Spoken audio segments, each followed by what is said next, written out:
Minha conversa é sobre a aviação civil e eu converso justamente com quem manda na pasta. É o secretário nacional de aviação civil, é status de ministro, é Eliseu Padilha, ele que é do PMDB, que é gaúcho, que já foi ministro da gestão FHC e que também já participou aí das áreas públicas no Rio Grande do Sul, deputado federal e que agora assume aqui a Secretaria Nacional da Aviação Civil. Um baita desafio, hein, ministro?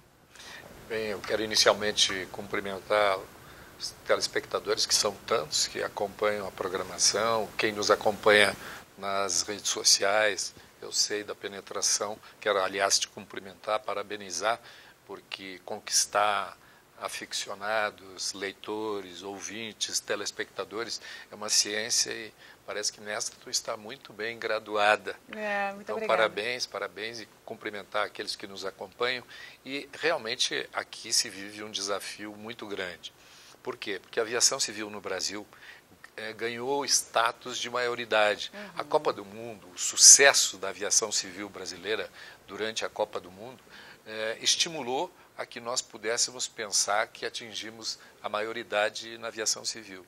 E realmente, ranqueando internacionalmente a aviação, nós aqui no Brasil nos situamos em posição privilegiada. Nós estamos disputando com os maiores players entre os países do mundo na aviação civil. Portanto, aqui se tem um desafio muito grande. A pretensão da presidente Dilma, e ela nos colocou como sendo parte do seu compromisso com a nação brasileira, é disponibilizar a aviação civil para 96% dos brasileiros. É isto com os aeroportos grandes que nós conhecemos e hoje estão tão bem situados também no ranking internacional, mas também pelo Programa de Aviação Regional, no qual nós vamos dar padrão de aviação também por nível internacional para 270 aeroportos. Como é que faz isso, não serão construções novas. Nós vamos fazer reformas, vamos fazer ampliações e vamos construir novos sítios aeroportuários nos 26 estados do Brasil. Bom, o senhor chegou aqui, e como eu disse, é um baita desafio, né? A gente está falando da aviação civil, o senhor disse que tem status de maioridade, né? A gente está privilegiado aí em relação ao restante do mundo, mas ainda assim é um grande desafio. O senhor entende o quê, tecnicamente, de aviação? Eu perguntei isso um pouco mais cedo aqui, até nos bastidores, porque o senhor passou pela comissão, na Câmara dos Deputados, Comissão de Aviação Civil. Aquilo lhe deu alguma tarimba ou para comandar este Boeing não precisa saber pilotar avião, ministro? Veja, o gestor público, ele tem que saber escolher pessoas que saibam muito para assessorá-lo. Aqui eu cheguei, a casa estava pronta. Aqui tem a ANAC, a Agência Nacional de Aviação Civil, está qualificadíssima. Aqui tem a Infraero, que tem 42 anos de experiência na aviação civil.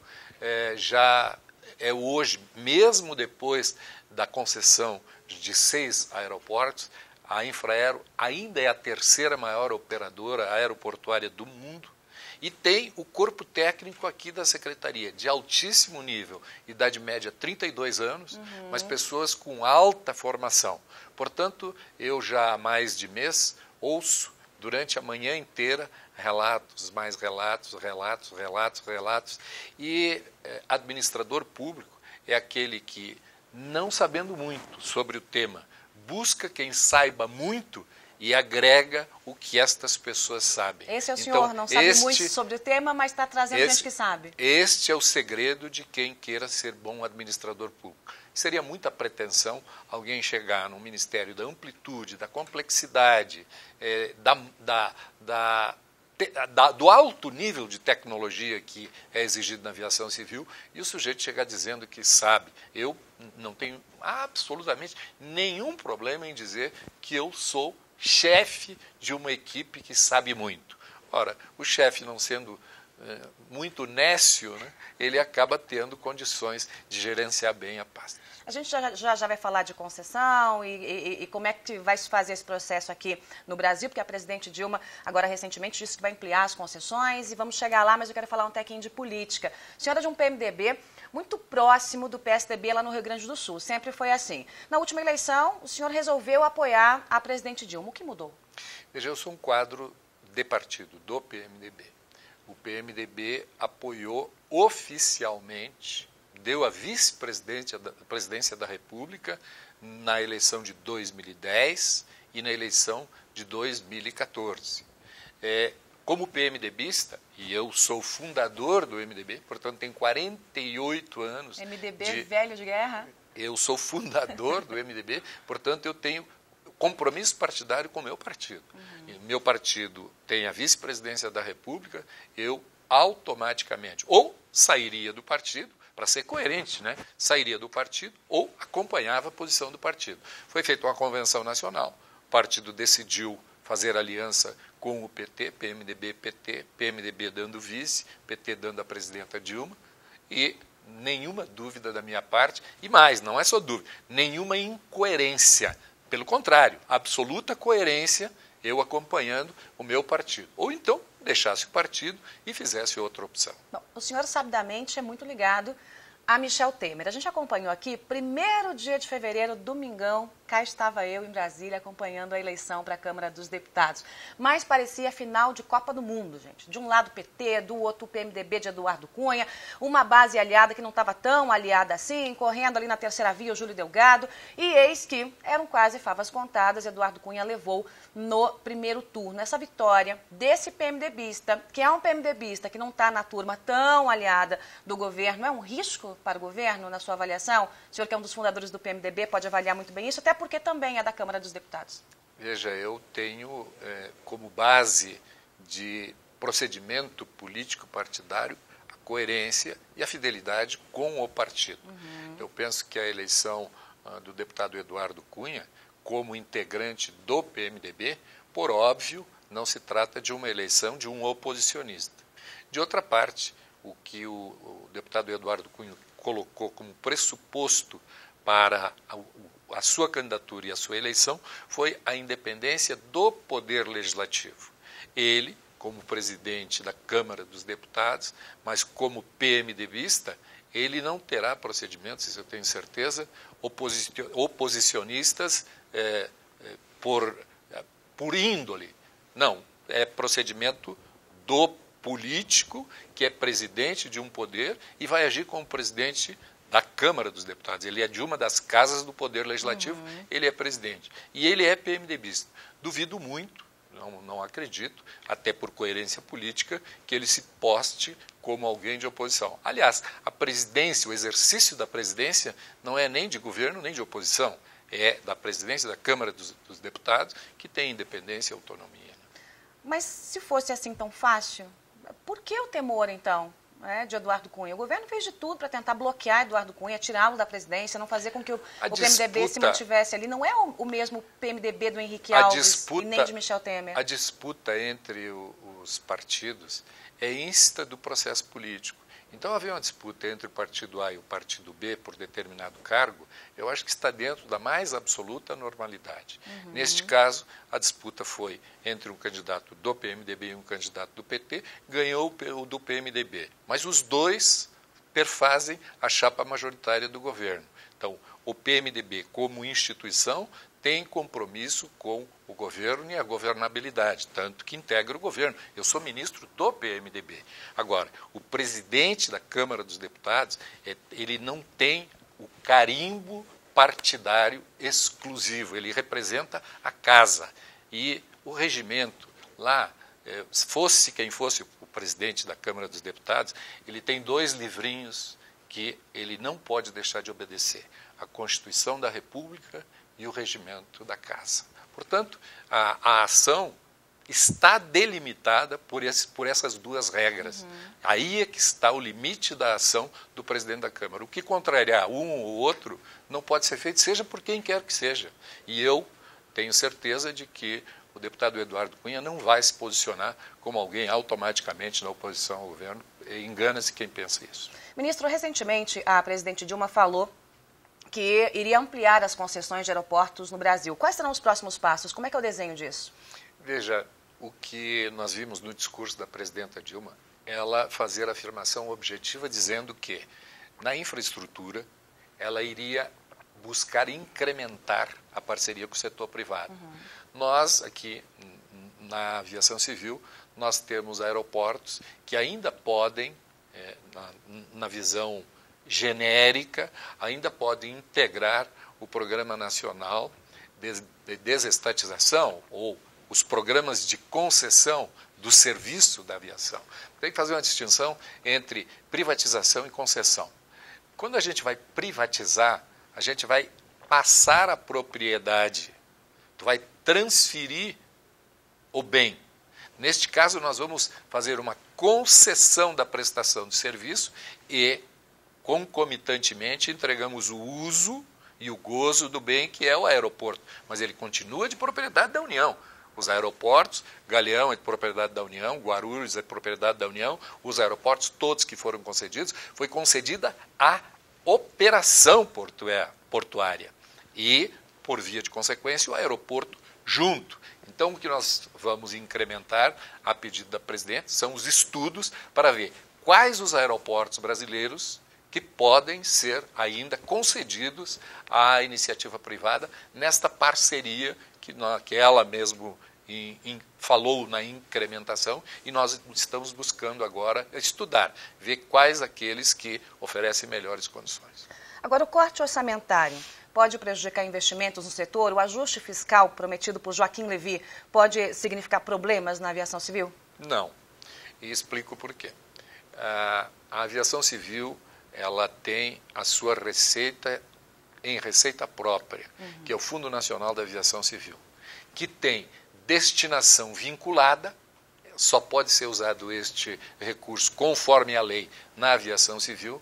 Então, pode sim o Ministério da Fazenda, cumprindo a orientação presidencial, ele, para manter os seus saldos positivos, também ter estes recursos que não estão sendo utilizados do FINAC na sua contabilidade, mas a vinculação para a utilização é apenas aqui na aviação civil. Portanto, nós temos receita própria e o ajuste fiscal, em tese, não prejudica as ações da Secretaria Nacional de Aviação Civil. Agora, aeroportos como o de Salvador, por exemplo, precisam de investimentos estimados em R$1 bilhão.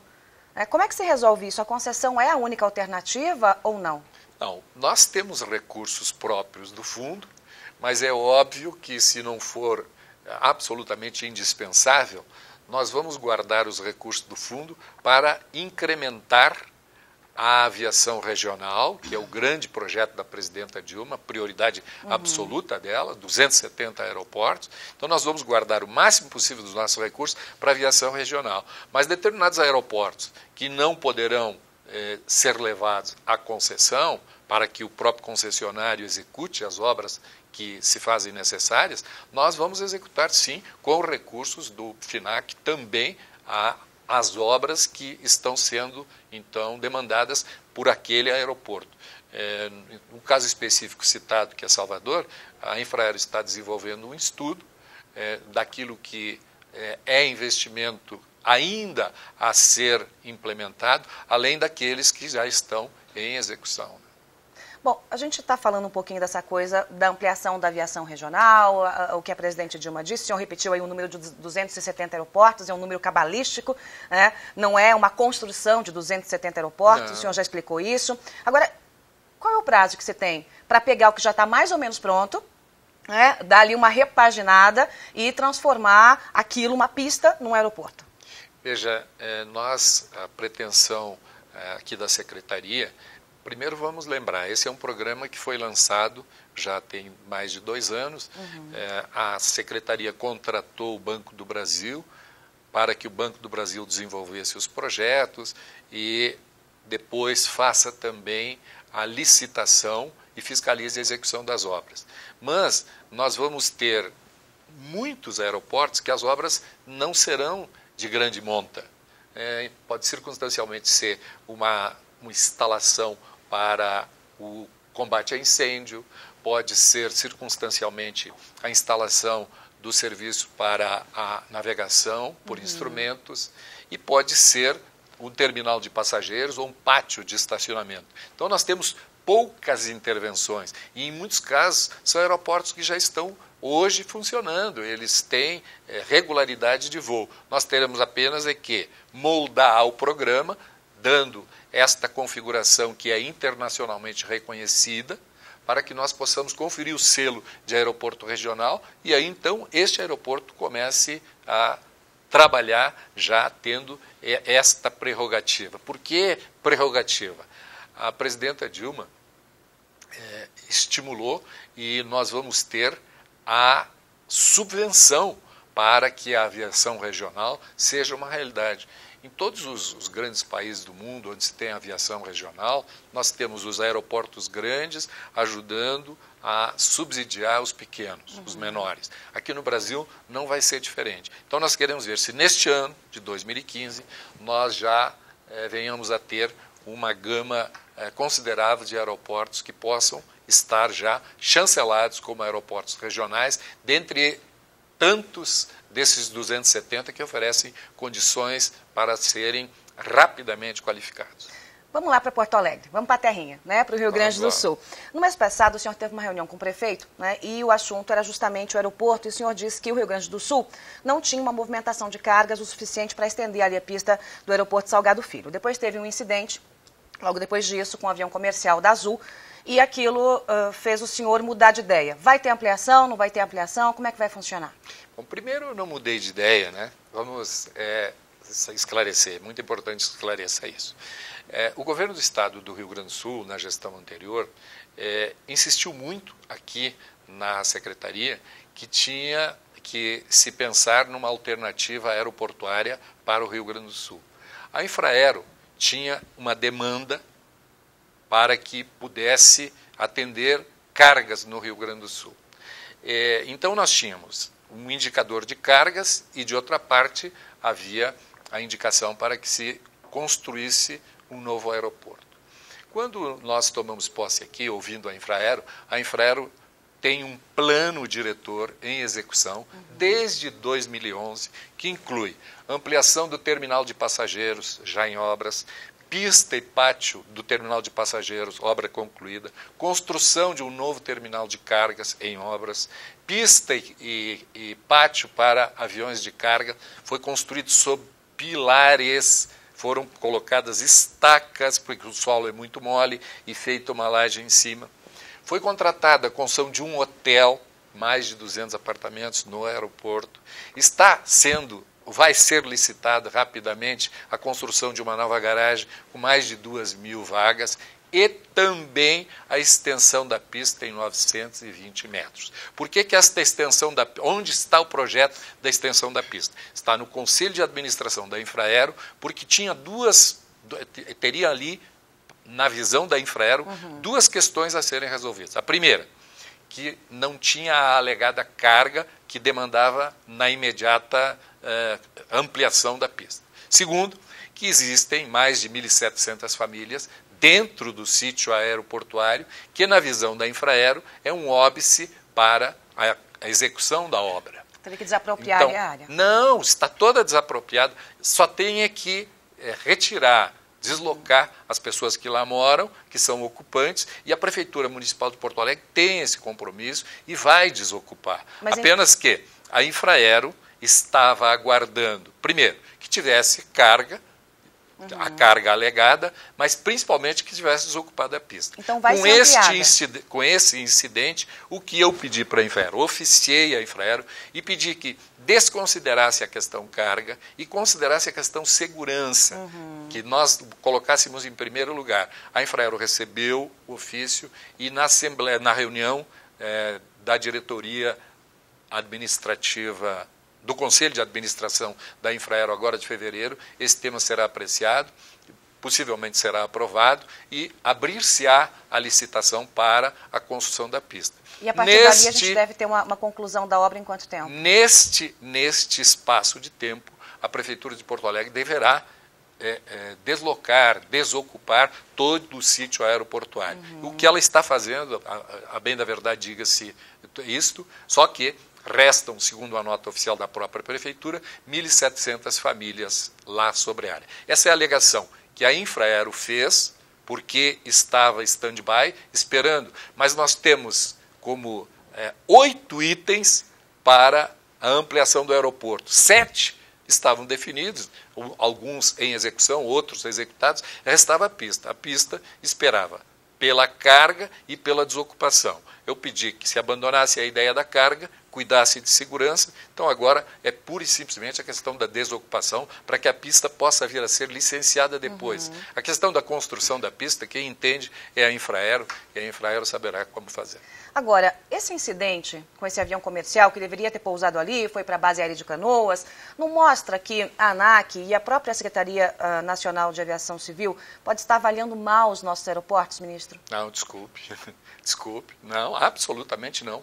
O que teve o avião foi uma pane. E pane dá no aeroporto Salgado Filho, dá no Santos Dumont, dá no Galeão, dá no Viracopos, dá em qualquer lugar. O problema não é do aeroporto, o problema é do avião. Houve uma pane no avião e ele necessitava de uma pista mais extensa para ele pousar com segurança. Ponto. Ele foi pousar na pista da base aérea. Mas o problema não é do aeroporto, o problema é do avião. A pane não foi no aeroporto, a pane foi no avião. Portanto, eu pessoalmente entendi que Porto Alegre poderia ter a pista maior, porque neste caso, a pane de um avião exigiria uma pista maior. Ponto. Mas claro, se há alternativa ali ao lado, 5 quilômetros, 6 quilômetros, obviamente que o assunto se resolveu a contento. Mas vamos deixar claro, o problema não é da ANAC, não é da SAC, não é da Infraero, o problema é do avião, foi pane no avião. Um pouco mais de concessão, né? A gente sabe que os aeroportos mais lucrativos já estão nas mãos aí da iniciativa privada ou numa parceria com o governo. A gente deve ter um novo pacote aí de concessão ou de parceria, como se deu o nome. Mas a gente tem aeroportos com média lucratividade e outros com pouca lucratividade. A ideia é fazer um mix, né? Pegue um e leve 2. Pegue um com mais lucro e leve outro. Como é que vai funcionar isso? Quantos devem entrar? Eu pelo menos ainda não vi aqui nenhum estudo com esta colocação de fazer um mix de um aeroporto com mais e com menos rentabilidade. O que tem feito a variação é o quanto vai se pagar como valor de outorga, quanto o concessionário paga para poder explorar.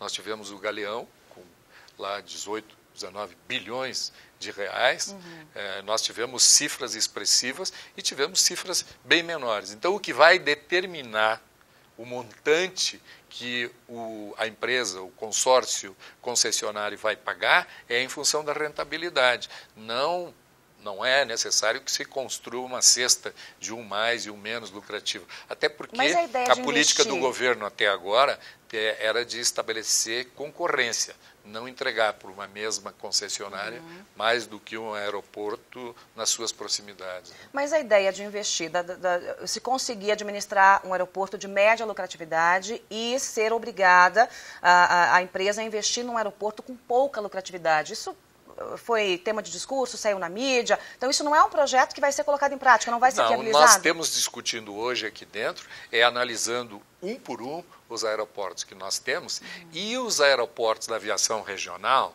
que em tese são esses da pouca lucratividade, é melhor nós tratarmos eles com a subvenção para que eles possam ser trabalhados pelo poder público municipal, pelo poder público estadual e, em última análise, em último caso, até por um concessionário. E aí sim a gente pensar nesta composição, que colocarmos um pouco de subsídio e um pouco da rentabilidade. Porque o que me foi reportado aqui, quando já se tratou desse assunto com este fundo, é que quem opera o operador aeroportuário de um grande aeroporto, ele dificilmente vai ter na sua estrutura administrativa, na sua estrutura de governança, outra equipe técnica para trabalhar com o aeroporto em tese deficitário.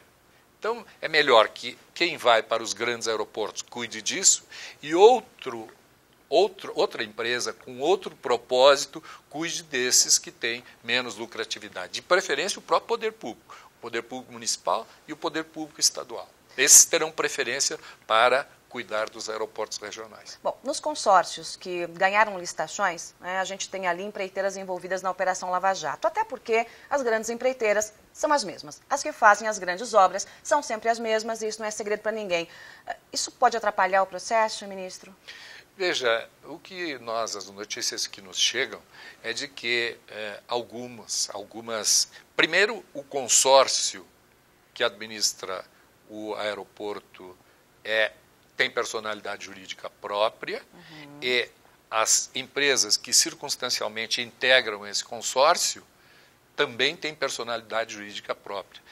Nada impede que, sem alterar a configuração societária do consórcio, se tenha a alteração de algumas dessas empresas que integram este consórcio. Então, a gente sabe que o mercado, inclusive, está noticiando, de haver transferências dentro do consórcio, de uma para outra empresa. Nós estamos acompanhando isso de forma ainda extraoficial, não representa, por enquanto, nenhum problema para a administração aqui da Secretaria com relação aos aeroportos que foram concedidos. Se uma não fizer, a outra faz, pronto. Não, podem vender participações. Um pode transferir para o outro participações e aí, pelo menos as notícias que se tem, é que existem algumas tratativas já nesse sentido. De tudo que a gente falou de concessão, desses pequenos aeroportos, os 270, dos quais muitos já estão quase prontos, como o senhor disse, faltou prazo, ministro. Qual é o desenho da presidente Dilma? Ela quer que isso fique pronto até quando? A presidenta disse para mim, olha, Padilha, nós temos que fazer esse programa decolar urgentemente. Claro que ela gostaria de ter os 270 prontos. Amanhã, ainda, né? É isso, eu ia dizer, ainda neste ano. Não, claro que não é possível. A presidenta, ela cobra bastante, ela sabe cobrar, nós estamos procurando dar resposta. O que eu posso dizer é que nós teremos, em 2015, os primeiros aeroportos regionais já com a certificação de aeroporto regional. Vamos ter obras sendo lançadas, vamos ter obras que serão concluídas pela Infraero e que poderão já dar para este mesmo aeroporto, ainda este ano, condição dele ser aeroporto regional. Então terá obras em andamento e terá já alguns com a chancela de aeroporto regional. Bom, neste ano, 2015. Aí você me pergunta, mas termina quando? Essa é a pergunta. Depende de muitos fatores. Nós temos a questão ambiental, que para os novos sítios aeroportuários é sempre uma questão que demanda muitos estudos, muito tempo de trabalho, e nós estamos cuidando disso. Então eu não seria irresponsável ao ponto de dizer, não, tal data vai estar concluída. Não, nós estamos fazendo tudo o que for possível para terminar no menor espaço de tempo possível, e neste ano de 2015 nós teremos os primeiros aeroportos certificados e teremos este ano também as primeiras obras licitadas. O senhor repetiu muitas vezes Infraero, Infraero, Infraero, Infraero.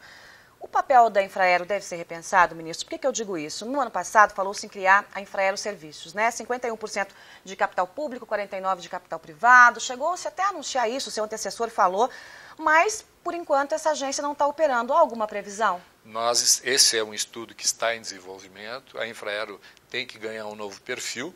Ela tinha o monopólio, o governo buscou a participação do setor privado também, com as concessões, e evidentemente que a Infraero tem que buscar o seu espaço de mercado, porque toda essa expertise, todo esse conhecimento de 42 anos, de ser a terceira maior operadora aeroportuária do mundo, a Infraero é a terceira maior operadora, evidentemente que tem conhecimento acumulado que pode servir ao mercado nacional e internacional. E este estudo está sendo desenvolvido para a criação da Infraero Serviços, sim, para nós podermos entregar à sociedade brasileira sob outros ângulos e até participar internacionalmente com a prestação desses serviços tão reconhecidos e tão qualificados de 42 anos de experiência. Atualmente, a ANAC exige que todos os aeroportos respeitem a mesma regra. É assim que funciona no país, né? O senhor acredita que ela precisa ser modernizada? Quer dizer, essa ideia da ANAC, porque a exigência, por exemplo, de um voo no aeroporto lá do Amazonas, que opera 2, 3 voos por dia, ser exatamente a mesma do aeroporto de Guarulhos ou Congonhas, isso não acaba criando um abismo? tua pergunta ela comporta a resposta sim e a resposta não, né? Então, sim, porque tem padrões de segurança e de conforto que são internacionalmente exigidos. O Brasil é signatário de tratados, de pactos internacionais, onde se compromete com isso, porque vem um turista estrangeiro que vai pousar lá no interior do Amazonas, ele quer ter certeza de que ele vai pousar com a segurança que é garantida internacionalmente. Então, a ANAC deve sim exigir.